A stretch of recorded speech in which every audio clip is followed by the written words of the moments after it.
We're going to talk about the future perfect simple and future perfect continuous for talking about actions that will be complete or ongoing at a future time. We're going to use examples from the Grand Budapest Hotel and Apocalypse Now. The future perfect simple uses will plus have plus the past participle. We use it for talking about actions that will be complete at a particular future time. Here's an example.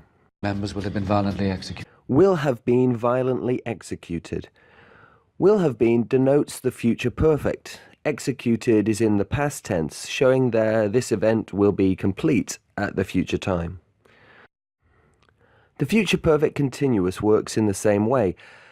Future perfect continuous uses will plus have plus been plus an ing word to talk about continuous actions and events in the future. Here's an example. That will have been worried at not hearing from me during the past week. You'll have been worried at not hearing from me during the past weeks.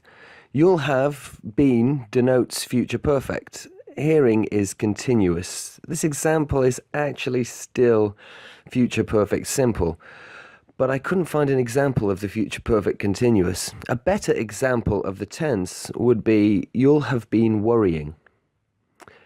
If this was helpful, don't forget to like and subscribe.